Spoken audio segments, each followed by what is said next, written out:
Hey everyone, welcome. Thanks for stopping by. I'm sure you all know the drill by now. If you like the video, make sure to subscribe. It doesn't actually hurt you at all, and it would be super awesome for me. I don't post regularly at all, so I won't be blowing up your feed with useless garbage. That's a matter of opinion, of course, but if you think it's garbage, well, don't subscribe. I don't know what to tell you. Anyway, let's get into it. So, The Witness. I know game reviews are dead and this game came out 9 years ago, but I just played it and I enjoyed it so much I felt compelled to talk about it. I absolutely freaking loved this game. I've been a gamer and a puzzle dork all of my life, and I have never played a game like this, and I enjoyed damn near every second of it. The only parts I probably didn't were where I couldn't figure out something glaringly obvious for an embarrassingly long time, but that's a me issue, not a game issue.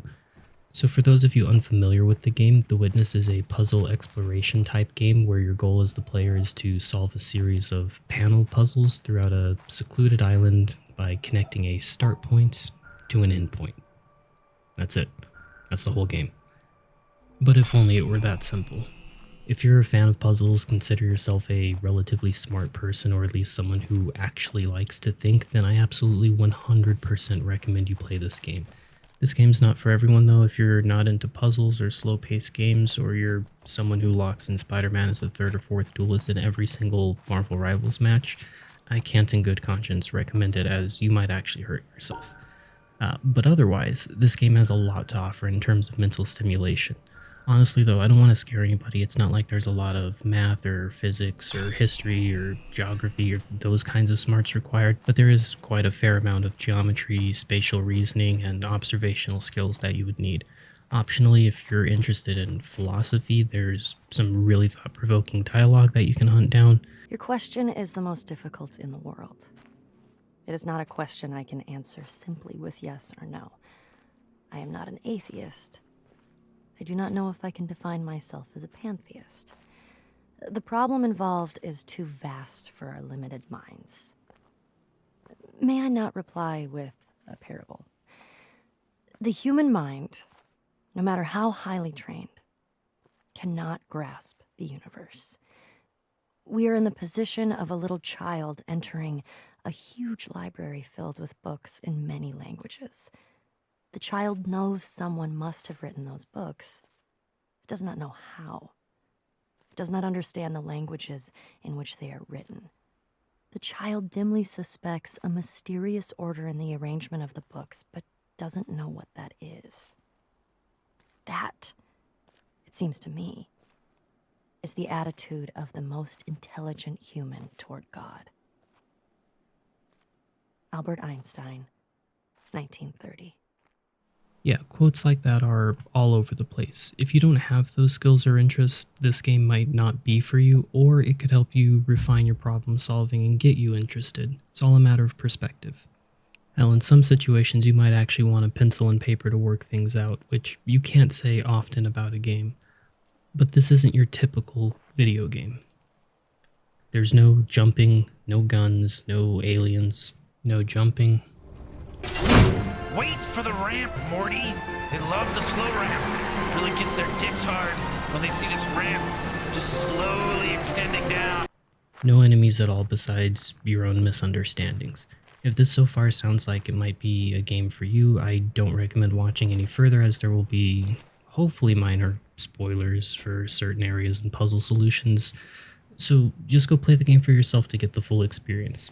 If you truly enjoy challenging yourself, I don't think you'll regret it. If you are challenged,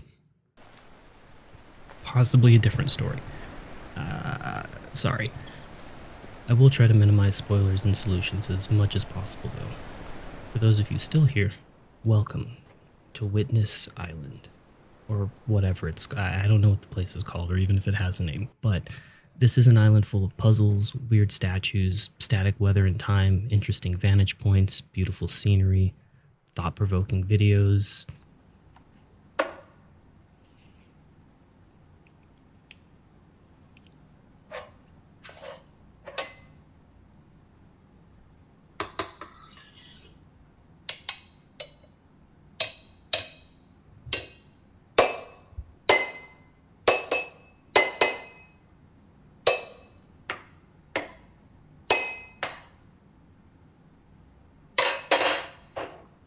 and audio logs that go on for about 7 more pages than you would expect them to. This island has one purpose: to get you to actually use your brain to think. Not just about the small puzzles, but about some of our bigger questions. Who are we as humans? What does it mean to be alive? What is our place in the universe? What is closer to understanding God? Is it the knowledge of the small and fundamental, like quantum mechanics, or understanding broader, intangible concepts such as evil and hope? Why does one how? For where does who whom? When is what is Gamora? Now for the gameplay and puzzles themselves. There is absolutely no hand-holding in this game. Everything is left for the player to discover, interpret, and ponder on their own, which is perfectly necessary for a game like this. I wouldn't have enjoyed my time here 10% as much as if there were hints, because that would kind of defeat the entire purpose. I think we need to get that wheel moving. Even the air quotes tutorials are puzzles that are left up to you to understand why they work. The island is divided into multiple sections, and each section of the map has a unique gimmick to solving its panels, such as a symmetry area where you must deal with 2 solutions at once, a shapes area that will be your least favorite for sure, where you do something with the shapes, a color area where the colors have some significance to the solution, an area with this symbol which does a thing when solving, a castle of mazes, and many more I don't want to spoil. The air quotes tutorials typically begin with a small, simple puzzle that is hard to fail but introduces the gimmick, a second puzzle which reinforces why you thought the first solution worked, a third puzzle, larger and more complex, that follows and reinforces the logic you've already learned, and then a fourth and fifth puzzle that usually inverts your entire thought process and makes you re-examine everything you thought you knew until you truly understand what is being asked of you.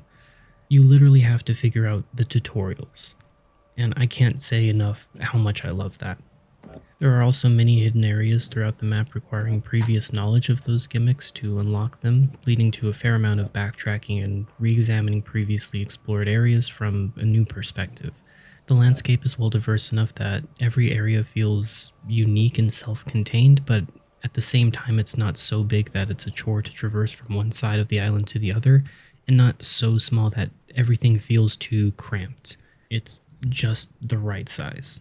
That's what she said! And finally, my favorite part, the aspect of this game that pushed it into a top 10 of all time for me. The island itself is a puzzle. The overarching theme of this game, summed up in one word, has to be perspective. If not evident enough through dialogue from unique perspectives or careful placement of statues throughout the island, it is clearly shown through the island's proverbial cherry on top: the environmental puzzles. Aside from the standard panels you solve to progress through the game, the island contains a multitude of puzzles and hidden gems requiring a totally different mindset to solve. They're the same puzzles, draw a line from the starting point to the end point, but they're delivered in a very, very creative and unique way.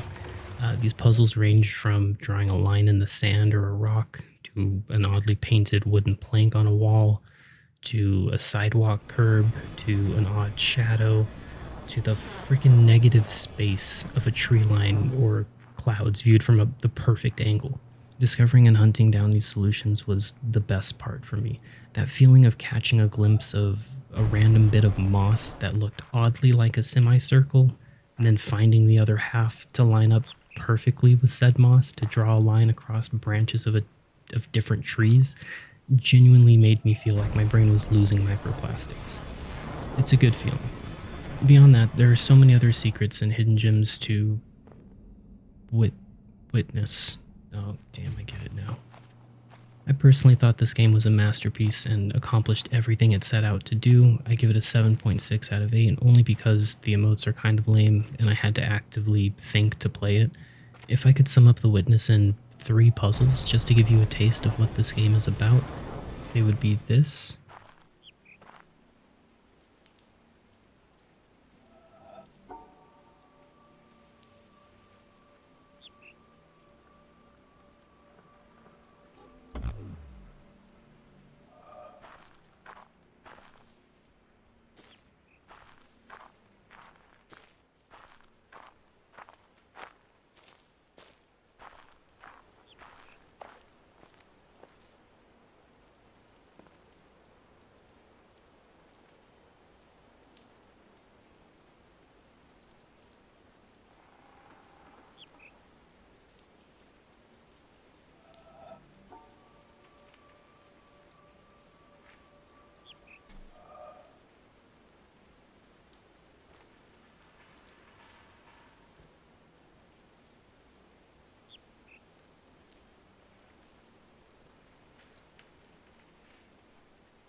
whatever the hell this is.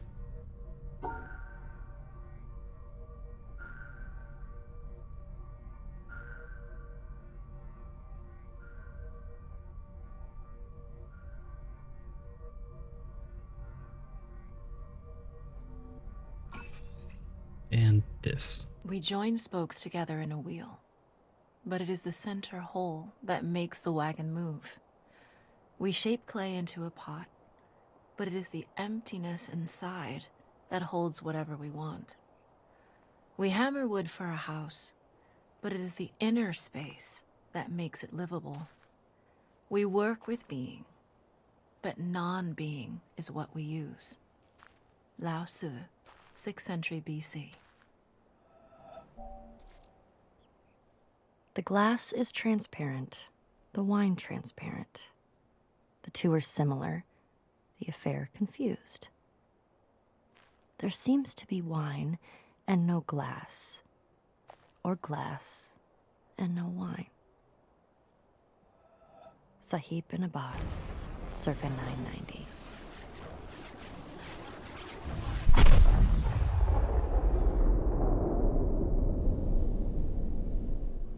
In short, I hope someone who watches this video picks up the game and enjoys it as much as I have.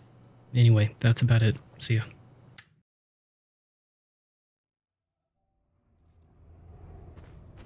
Up there, you go around every hour and a half, time after time after time.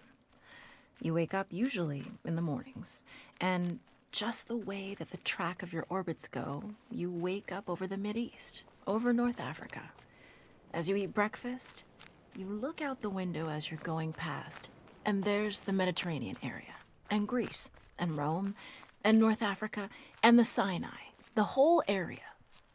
And you realize that in one glance, that what you're seeing is what was the whole history of man for years, the cradle of civilization.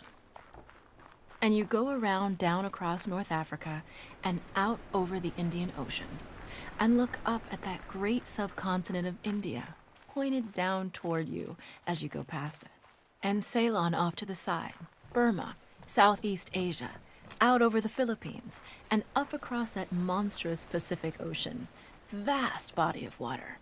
You've never realized how big that is before.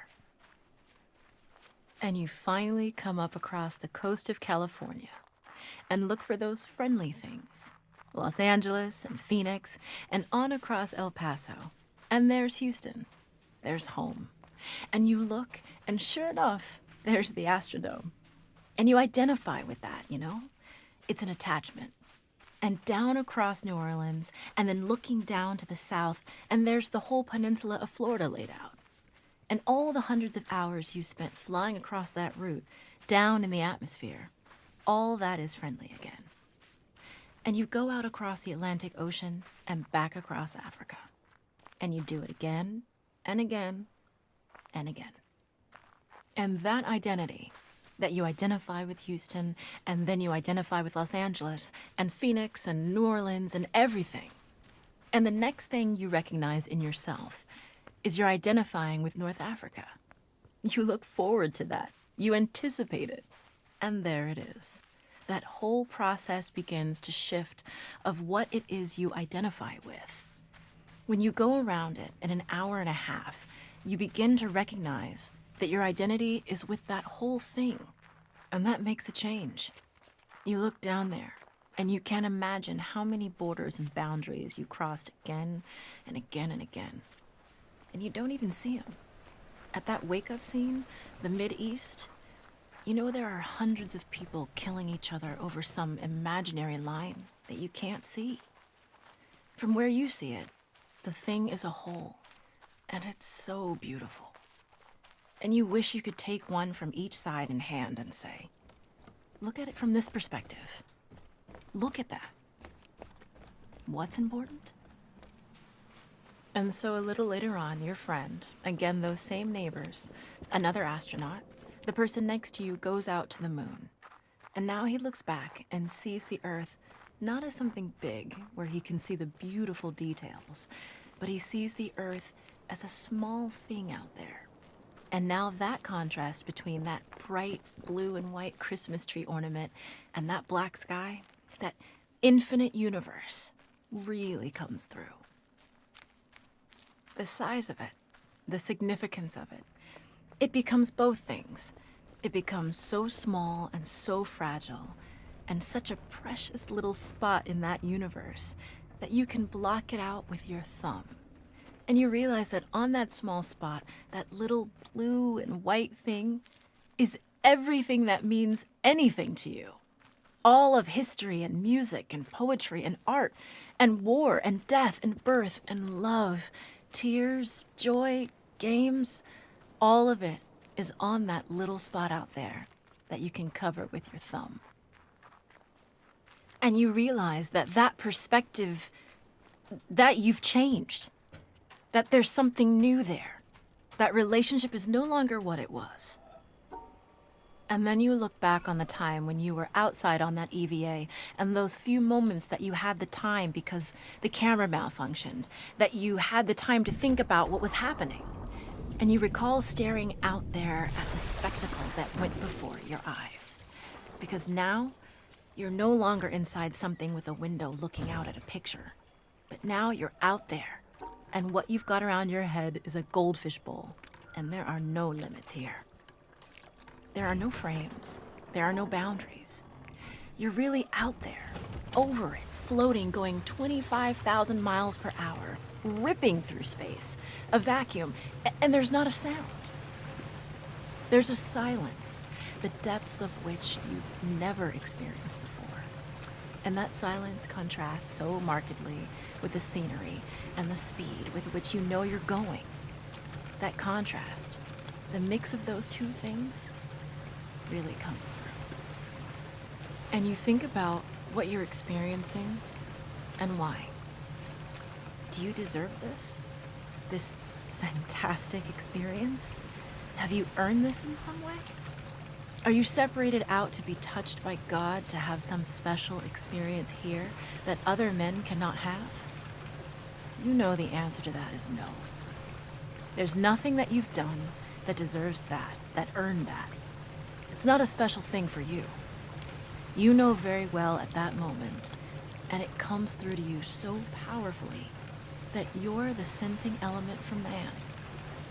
You look down and see the surface of that globe that you've lived on all this time, and you know all those people down there. They are like you. They are you. And somehow you represent them when you are up there. A sensing element. That point out on the end. And that's a humbling feeling.